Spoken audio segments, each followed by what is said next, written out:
गुरुवरम गुरुपद संभव। सबसे पहले मैं रामगढ़ की सृजनात्मक धरती को प्रणाम करता हूँ और परम आदरणीय स्वर्गीय श्रीमती धनराज कुंवर एवं बाबू स्वर्गीय श्री कमला प्रसाद सिंह जी के श्री चरणों में नमन करता हूँ। इनकी स्वीकृति रूपी कृति के कृतित्व पर आज चर्चा करने के लिए हम सभी यहाँ एकत्रित हैं। आज की इस सभा की अध्यक्षता कर रहे लोकभूषण परम आदरणीय डॉक्टर प्रसाद सिंह पंडित जी, आज की सभा के मुख्य आकर्षण जिसके कृतित्व और व्यक्तित्व पर चर्चा करने के लिए सभा आयोजित की गई है, परम आदरणीय श्री राजन सम्मान प्रसाद सिंह अभिषेक जी,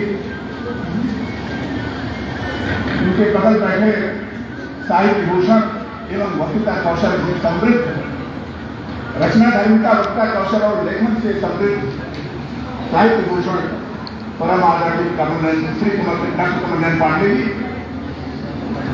साहित्य भूषण आदरणीय विजय शंकर मिश्र भास्कर जी, परम श्रद्धेय आज कवि आदरणीय मथुरा राय जी, MP शुक्ला जी, बाबू हरदास शुक्ला जी, आदरणीय भट्ट जी, डॉक्टर पवन कुमार जी और आज के संचालक आदरणीय प्रजापति जी, पीछे बैठे हुए जितने भी सभागार में पीछे महानुभाव वरेण्य साहित्याचार्य बैठे हैं, उन सब के श्री चरणों में प्रणाम करते हुए और परम श्रद्धेय बाबू हनुमान प्रसाद सिंह अभिषेक जी के इस गुलशन में उगे हुए सुगंधित सुमन की तरह सुगंधित सुमन के रूप में बैठे हुए प्रिय छात्र छात्राओं, बहुत थोड़े समय में अपनी बात पूरी करूंगा। वैसे जब इन महफिलों में आता हूं तो जाने का मन नहीं करता है। मैंने आदरणीय प्रजापति से बार बार अनुरोध किया, स्वास्थ्य के मद्देनजर में बहुत देर तक सभा में उपस्थित नहीं रह पाता हूं, इसके लिए पहले ही मैं क्षमा मांग दे रहा हूं। एक गजल है बड़े गुलाम अली की, जिसका अंतरा है कि हर जगह चमकता है अनवार इलाही से, हर सांस ये कहती है कि हम हैं खुदा भी है, वो हम यही बच्चे हैं। अगर ये है तो किसी भी संस्थान में किसी भी सभागार में आयोजन अलंकृत हो जाता है, और अगर ये बच्चे नहीं है तो सुना सुना लगता है। बौद्धिक विमर्श हो, जब बच्चे उपस्थित रहते हैं तो लगता है प्राइवेट भरा है, और वास्तव में बच्चे किसी भी संस्था के हृदय हैं। मैं इसलिए सीधे विषय पर आता हूँ, समय बहुत कम है। आज मैं आ रहा था, सोच रहा था कि परम आदरणीय श्री हनुमान प्रसाद सिंह अभिषेक जी जो रचना ये नई कृतियों की जो रचना कर रहे हैं, या जो कृतियां हम तक प्राप्त हैं, उनमें साफ साफ उनका व्यक्तित्व झलकता है। इलाहाबाद की रवायत झलकती है, इलाहाबाद का वैकुंठ झलकता है, और एक राजर्षि का विनयावल स्वरूप दिखता है। कार्यक्रम के पढ़ा उन्होंने कहा कि बाल्यकाल में हमको माताएं धार्मिक कथाएं सुनाती थी, वहां से मेरा राज पैदा हुआ, इस पर कुछ लिखा जाए। और आगे चल के मैंने लिखा और उसको आप सभी को सारे समर्पित करता हूँ। और फिर उन्होंने लिखा कि स्वांता सुखा है। तो ये बात धीरे धीरे पृथ्वीराज से याद आते हैं, जिन्होंने इतना महंगे ग्रंथ लिख करके, जिसके किस ग्रंथ की आज घर में पूजा होती है, इतना महंगे ग्रंथ लिख करके लिख दिया, कब नमो ने वचन प्रवीणों सकल कला सब विद्या ही। इससे बड़ी विनयशीलता क्या होगी?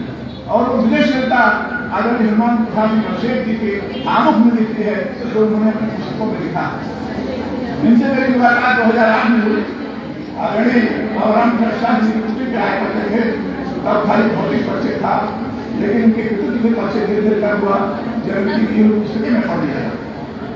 हनुमान बावली में हनुमत अस्तमन है, हनुमान जी के प्रति आस्था है, और शाह बावली में निष्ठा है, समर्पण है, एक निष्ठा है। और फिर धीरे धीरे दूसरे पुस्तकें मिली, इसमें प्राणबंध है, इसकी चर्चा गुरु डॉक्टर सुनील पांडे जी कर रहे थे। हालांकि संचालक महोदय से जरूर अनुरोध करूंगा, बात रखना चाहता हूँ कि हमेशा जो मैंने देखा है, हो सकता है मैं गलत हूँ, जो मैंने देखा है कि हमेशा साहित्यिक या सांस्कृतिक कार्यक्रम आरोही क्रम में चला करते हैं। पहले जूनियर बोलता है, फिर सीनियर बोलता है, फिर सीनियर के बाद, लेकिन जब गुरु बोल लेता है तो शिष्य को बोलने को शेष नहीं रहता, और गुरु को सुनने के लिए शिष्य फिर विषय पर आता हूँ। भीष्म प्रतिज्ञा के लिए आदरणीय पांडे जी ने बोला, वास्तव में महाभारत प्रतिज्ञा की कथानक है। भीष्म प्रतिज्ञा, अर्जुन की प्रतिज्ञा, द्रौपदी की प्रतिज्ञा, कोई भी कोई प्रतिज्ञा भी कर रहा है। और श्रीमद् भगवत गीता महाभारत के भीष्म पर्व का विस्तार है, फिर मैं गलत नहीं हूँ। और उस भीष्म पर्व के विस्तार में श्रीमद् भगवत गीता में श्री कृष्ण ने सिर्फ अर्जुन को उपदेश नहीं दिया, बल्कि भारतीय वाण्य, भारतीय दर्शन और भारत के शौर्य और भारत की नैतिकता की प्रतिष्ठा है, उन्होंने उस उपदेश को व्याख्यान किया। और कृष्ण सिर्फ धनुर्धर नहीं है, कृष्ण सिर्फ युद्ध नहीं करा रहे हैं, कृष्ण नीतिगत युद्ध करा रहे हैं। बहुत सारी बातें होती हैं कि कर्ण का वध बहुत गलत ढंग से हुआ, क्षण से हुआ, लेकिन अभी नारायण पांडे जी ने कहा उस क्षण का उनको प्रत्युत्तर देते हैं कि साहब जब वो अर्जुन को वध होना था तब आप लोग कहाँ। तो मैं ये कहूँगा जो अपनी मोटी बुद्धि समझा, किसी भी ईश्वर का, किसी भी आराध्य का, किसी भी देवता का जो क्षण होता है वह अपने भक्त, अपने राष्ट्र, अपने समाज के हित में होता है। वो क्षण इसलिए नहीं करता कि वो छलिया है, वो क्षण करता है नैतिकता की स्थापना हो, मूल्यों की स्थापना हो, आदर्श की स्थापना हो, इसलिए क्षण करता है। और श्री कृष्ण खाली शौर्य का प्रदर्शन या अर्जुन को सिर्फ उन्होंने उपदेश नहीं दिया, उनका तो फिर मैं बड़ी संक्षिप्त भाव कह रहा हूँ, मुझे बैठे हैं, उनका बाल्यकाल देखिए, वो प्रेम की प्रतिष्ठा करते हैं। प्रेम समस्त धर्मों का प्राणतत्व है, समस्त धर्मों का आधारभूत तत्व है, हृदय सही है प्रेम, वो प्रेम की प्रतिष्ठा करते हैं। और मैं विषयांतर में करते हुए कर्ण की बात कर ही दिया, कर्ण कैसे बोले ही, जो सबसे संस्थान कार्यालय ने अक्षेप किया है वो श्री गीता। आज तक मेरे संज्ञान विश्वविद्यालय से लेकर और निचले स्तर तक किसी भी संस्थान में ऐसा प्रकरण नहीं आया है जिसमें श्रीमद् भगवत गीता का सीधे दोहा और चौपाई छंद में अनुवाद हुआ।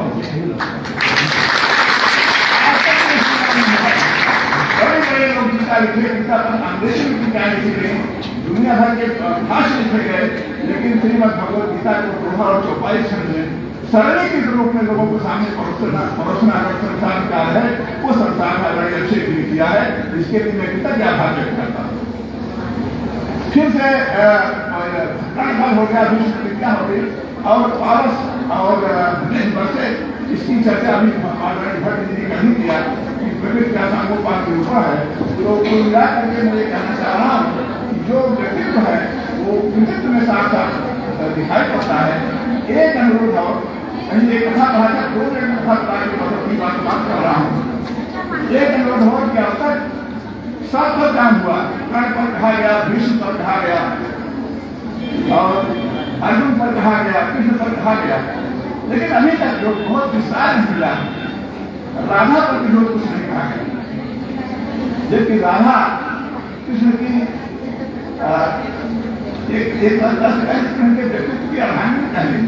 मतलब अगर राधा के बिना जुड़े हैं, जैसे शिव पार्वती के बिना जुड़े हैं, कहा यही कहता है कि शिव में छोटी माता और पार्वती है, शिव में अगर छोटी माता हट जाए तो शव हो जाएगा। तो राधा के ऊपर नहीं कहा गया। एक छोटी कथा कि राधा का प्रेम देखिए, बहुत सारे प्रेम थे गुरुद्वारा में। बच्चों का 2 मिनट बात खत्म करूँ, मैं जा रहा हूँ भगवत गीता सुनने के लिए, अभी बात नहीं हुक्म नहीं है। तो राधा के प्रेम की बात बहुत सूरसागर में लिखा गया और बहुत सारे कवियों में राधा की बात की थी। श्रीमद् भागवत के दशम स्कंध से बात की गई। राधा जो है श्री कृष्ण जी से 2 बार मिलती। जब हम मथुरा से वृंदावन मथुरा चले गए, उसके बाद फिर राधा उनसे कभी नहीं मिली। राधा से 2 बार मिलती थी, एक कुरुक्षेत्र में और एक प्रभात क्षेत्र में जब श्री कृष्ण का अवसान हो रहा था।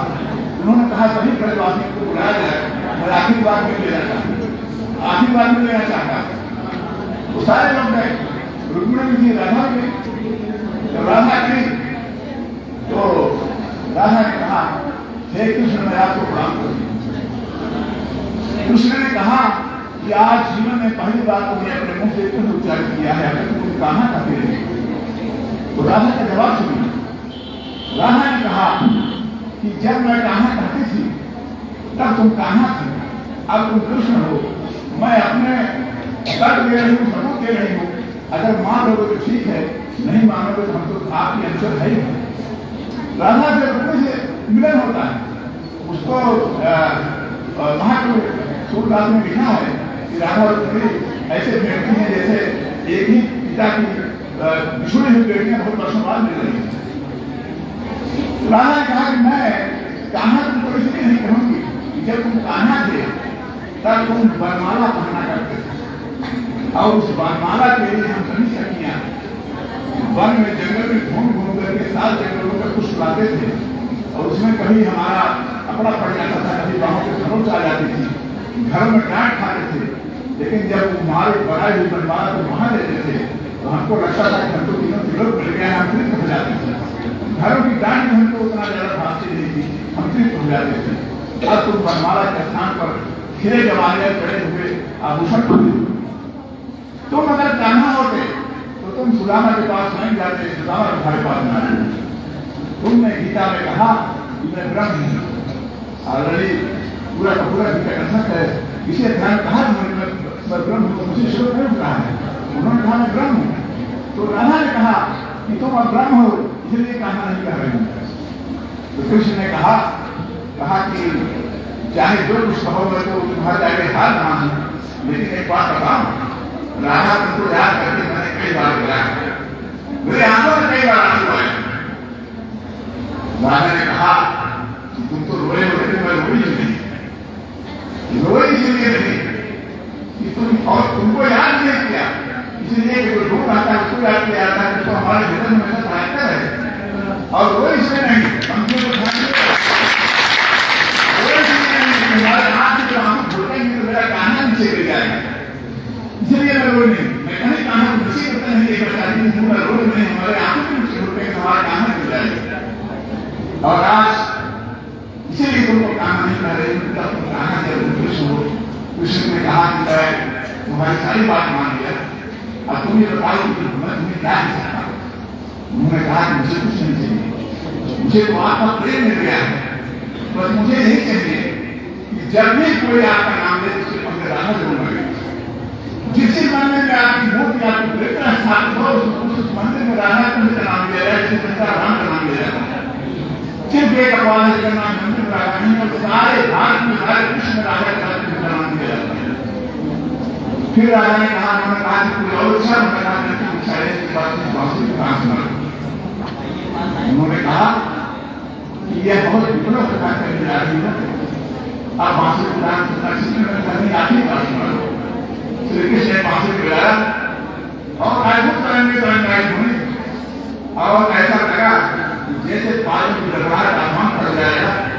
और उस बांसुरी को सुन करके राधा इतनी प्रेम विभोर हो गई, श्री कृष्ण में ही समा गई। ये था राधा और कृष्ण का प्रेम।